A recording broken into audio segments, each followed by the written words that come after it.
Le schéma de calcul de la Société suisse des entrepreneurs. Dans les prochaines minutes, vous saurez comment actualiser vos bases de calcul à l'aide de cet outil Excel. Si le schéma de calcul de la SSE ne vous est pas familier, nous vous recommandons de lire les bases de la précalculation. Ce document est disponible sur le TB Viewer en ligne de la SSE. Lorsque vous démarrez l'outil pour la première fois, un avertissement de sécurité apparaît en haut de l'écran. Si vous avez reçu l'outil de la SSE, cliquez sur « Activer le contenu ». Nous sommes dans la feuille des réglages, Einstellungen. L'outil est trilingue. En choisissant la langue, toutes les informations s'affichent dans la langue souhaitée. Les champs jaunes de l'outil sont utilisés pour une sélection ou une saisie. D'abord, nous choisissons le canton souhaité. Avec cette sélection, de nombreux paramètres sont déterminés pour les calculs suivants. Par exemple, les salaires moyens selon l'enquête sur les salaires de la SSE, la durée de travail productive sur chantier en tenant compte des jours fériés cantonaux, le taux des allocations familiales, les dispositions de la CCT locale. Ensuite, nous allons enregistrer la date, l'entreprise et le nom de l'objet. Ces informations sont automatiquement reportées sur tous les formulaires Excel.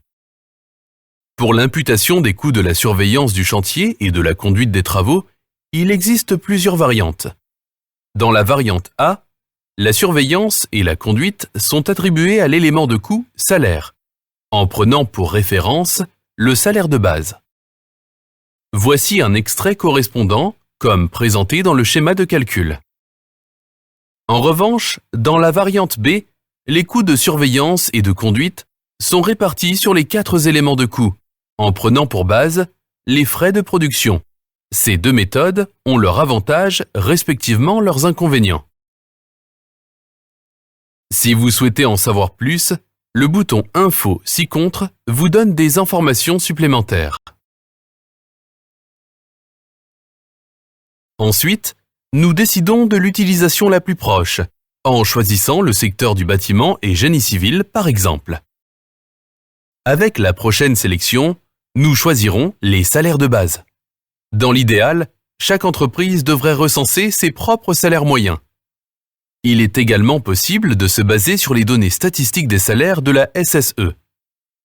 La SSE effectue chaque année une enquête représentative sur les salaires par classe et par canton. Dans cet exemple, le canton de Vaud a été sélectionné et les salaires moyens actuels du canton de Vaud y sont représentés. À gauche, on détermine la composition du groupe par classe de salaire. Le nombre du personnel d'exploitation peut se rapporter à l'objet ou, comme dans cet exemple, à l'ensemble de l'entreprise. Dans cet exemple, le contremaître n'est pris en compte qu'à 50%. Cela signifie qu'il collabore de manière productive au chantier la moitié de son temps de travail et que l'autre moitié incombe à l'exercice de la surveillance du chantier. Cette valeur doit bien entendu être ajustée individuellement. L'adaptation du taux de collaboration n'a pas lieu ici, mais dans l'onglet « Surveillance et conduite ». Nous y revenons plus tard. Nous passons maintenant à la durée de travail productive. En ce qui concerne la durée de travail productive, le nombre d'heures annuelles de travail du personnel sur chantier est déterminé. Selon le calendrier du temps de travail de la CN, le total des heures est de 2112 heures par an. Effectivement, dans notre cas, le personnel a une durée de travail productive sur chantier d'environ 1669 heures. Cela s'explique par les différents types d'absences. À l'aide de ce calcul, on détermine ensuite le coût effectif des assurances personnelles. En effet, les valeurs encerclées en rouge sont utilisées pour le calcul des charges sur salaire. Formulaire 300. Les champs marqués en jaune vous permettent ici des adaptations spécifiques à l'entreprise à l'aide des données effectives disponibles dans la comptabilité salariale propre. Le cas échéant, vous pouvez laisser les valeurs d'expérience proposées ici, car les écarts n'ont généralement qu'un impact mineur sur le salaire de calcul. Nous passons à la page suivante, Surveillance et conduite.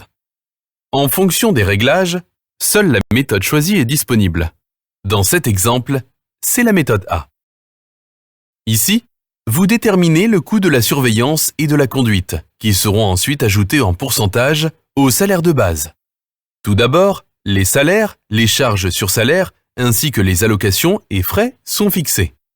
Si vous n'avez pas vos valeurs d'entreprise à portée de main, vous pouvez laisser ces valeurs d'expérience, car les facteurs vraiment influents suivent ensuite. Plus l'équipe est petite, plus la collaboration manuelle du contremaître est grande. Dans cet exemple, nous avons pris en compte une collaboration manuelle de 50%, ce qui implique par conséquent une réduction. Il exerce donc une surveillance de chantier pour les 50% restants. Le salaire de son travail productif est désormais pris en compte automatiquement dans le salaire moyen du tableau Réglages. Pour la conduite, la réduction s'applique également. Celle-ci s'applique aux activités du conducteur de travaux qui ne sont pas imputables au chantier, telles que la calculation d'offres, la gestion de la qualité, la prise en charge des apprentis, etc. Les principales sélections sont sans doute le nombre de collaborateurs et de conducteurs de travaux. Plus les valeurs sont grandes, plus le pourcentage de majoration sur le salaire de calcul est bas. L'essentiel n'est pas une valeur de pointe, mais d'indiquer les moyennes sur toute la durée de la construction. Pour le contremaître, la taille de l'équipe est tout aussi déterminante, mais elle se saisit dans le tableau Réglages. Nous allons à présent un pas plus loin en choisissant l'onglet Formulaire 300 pour arriver aux charges sur salaire. Les charges sur salaire se composent de 3 parties. Des absences avec répercussion sur coût, du 13e salaire mensuel, des assurances personnelles. Sur les absences avec répercussion sur coût et le 13e salaire mensuel, il n'y a pas d'ajustement à faire. Les valeurs se basent sur les dispositions prises initialement. En revanche, en ce qui concerne les assurances personnelles, des champs jaunes doivent être adaptés spécifiquement à l'entreprise. Dans le cas de l'assurance accident professionnel SUVA, la valeur affichée est l'exemple du taux de prime de base. En fonction de l'entreprise, la valeur peut être supérieure ou inférieure. En ce qui concerne l'assurance pour les indemnités journalières maladie, l'approche n'est pas de prendre la facture de prime, mais de tenir compte des bases du calcul proposé. De plus amples informations sont obtenues à l'aide du bouton Info. Enfin, l'adaptation de la prévoyance en faveur du personnel. La valeur par défaut est une moyenne. Ici aussi, des écarts sont possibles. Nous arrivons maintenant au dernier onglet, Formulaire 400.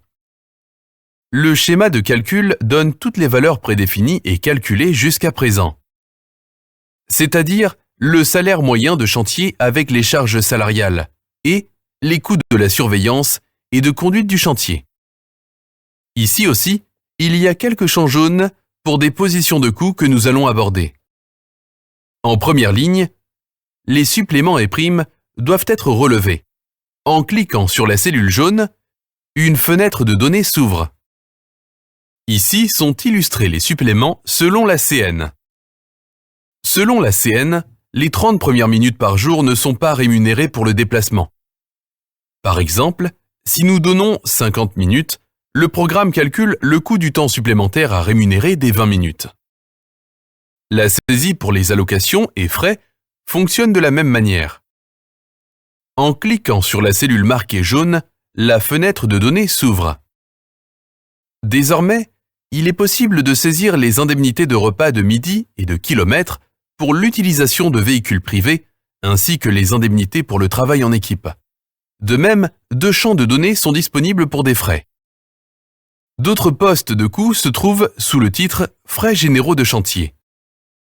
Ici aussi, les exemples de valeurs d'expérience peuvent être adaptés individuellement. Une fenêtre de données est à nouveau disponible pour le calcul des frais de transport de personnel. Les valeurs d'expérience définies peuvent être personnalisées. Il ne reste plus qu'à déterminer les majorations finales. Les majorations finales se composent des frais administratifs et financiers, ainsi que des frais pour les risques et bénéfices. Ces valeurs sont des exemples fictifs qui doivent être adaptés spécifiquement à l'entreprise ou au chantier. Maintenant, nous sommes arrivés au but. tous les facteurs sur salaire sont définis. Le salaire de calcul, respectivement les facteurs de calcul, sont établis et nous sommes à la fin de la présentation. L'outil BC-Tool est mis à jour par la SSE au moins une fois par an. En tant que membre, vous recevrez cet outil ainsi que de nombreux autres outils Excel gratuitement auprès de la SSE. Ces outils peuvent être téléchargés facilement sous le lien www.baumeister.ch/tools. Merci de votre intérêt.